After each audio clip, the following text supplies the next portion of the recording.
Hi everyone, তোমরা সবাই কেমন আছো? আমি তো বেশ ভালোই আছি। আজকেই আমাদের মন্দারমণিতে সেকেন্ড ডে। চলো এখন যাচ্ছি ব্রেকফাস্ট করতে। ওখানে কি ব্রেকফাস্টে আছে সেটা তোমাদেরকেও দেখাই, আমিও দেখি। জানো তো ওখানে অনেক রকম আইটেম ছিল, কোনটা ছেড়ে কোনটা খাবো কিছুই বুঝতে পারছি না। আর একটু লেট হয়ে গেছিলো ব্রেকফাস্ট করতে যেতে, তাই দেখলাম কিছু কিছু শেষও হয়ে গেছে। দেখো, লুচি, ছোলার ডাল, পরোটা, স্যান্ডউইচ, ডিম সেদ্ধ, ডিমের অমলেট, বড়া, অনেক কিছুই ছিল। সব তো খাওয়া সম্ভব না, যেগুলো নিয়েছে সেগুলোই তোমাদেরকে দেখালাম।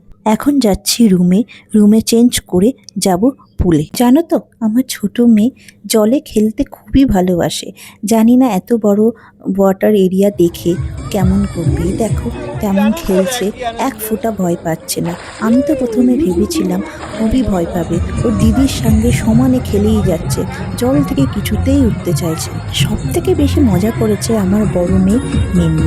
দেখ, ও তো অনেকক্ষণ ছিল, তারপর সন্ধেবেলাতেও আবার নেমেছিল পুলে। এখন আমরা রেডি হয়ে একটু চারপাশটা দেখে আসছি। দেখো, ছোট মেয়ে একটা বিড়ালকে দেখেছে, ও বিড়ালটারও এত পছন্দের, সারা দিন বাড়িতে মাও মাও করে যায়। আর এখানে মাও দেখেছে, কি যে খুশি হয়েছে বলবার না। তারপর আমার মায়ের কথায় একটু প্ল্যানটা চেঞ্জ হলো। তারপর আমরা গাড়ি করে দীঘার উদ্দেশ্যে রওনা দিলাম। এটা হলো তাজপুর বিচ। আমরা নামিনি অবশ্য, তো গাড়িতে যেতে যেতেই দেখেছিলাম। জানো তো, গাড়িতে যেতে যেতে গ্রামের খুব সুন্দর ভিউ দেখলাম। এবার আমরা এসে গেছি মেন জায়গায়। জানো তো, এই মন্দিরটা দর্শনে আমার খুব ইচ্ছে ছিল, বাট আমার থেকেও আমার মায়ের বেশি ইচ্ছা ছিল এই মন্দিরটা দর্শন করবার। তো এটা হলো দীঘার জগন্নাথ টেম্পল, যেটা রিসেন্টলি হয়েছে। আর দেখো, পুরীর জগন্নাথ টেম্পলে যেরকম আছে আগে পা ধুয়ে ঢুকতে হয়, তেমনি এখানেও সেরকম সিস্টেম আছে। এই মন্দিরটা সকাল 6টা থেকে দুপুর 12টা অবধি খোলা, আর বিকেল 4টে থেকে রাত্রি 9টা অবধি খোলা। আর 12টার পর থেকে বিকেল 4টের আগে পর্যন্ত তোমরা কিন্তু মন্দির খোলা পাবে না। ওই টাইমটা রেস্টিং টাইম চলে ওদের। জানো তো, পুরীর হোটেলের মতনই এইখানে মহাপ্রসাদের যদি কুপন তোমরা আগে থেকে কেটে রাখো, পুরীর মতনই ওরা দীঘার যে কোনো হোটেলে ওরা সেটা দিয়ে যায়। আর ওখানকার প্রত্যেকটা হোটেলে সেই নাম্বারটা অ্যাড করা আছে, হোটেল থেকে বুক করতে পারো এই মহাপ্রসাদের কুপন। আর জানো তো, কুপনের প্রাইসের বিভিন্ন রকম রেট আছে।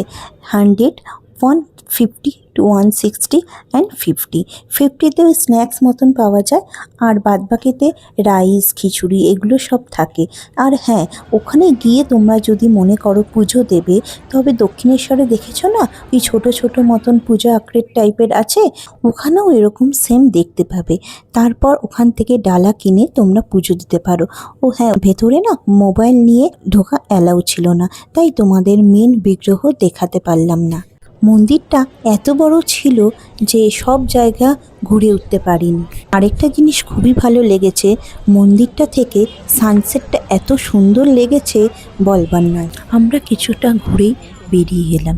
দেখো, সন্ধেবেলায় সব লাইটগুলো জ্বালার পর কত ভালো লাগে মন্দিরটা। তারপর আমরা একটু দীঘা বিচেও গেছিলাম, বাট তখন মোবাইলটা সুইচ অফ হয়ে যাওয়ার জন্য আর তোমাদের দেখাতে পারলাম না। আর হোটেলে ফিরে এসে একটু স্ন্যাক্স অর্ডার করলাম। এখানেই শেষ করলাম, পরের ব্লগে আবার দেখা হবে।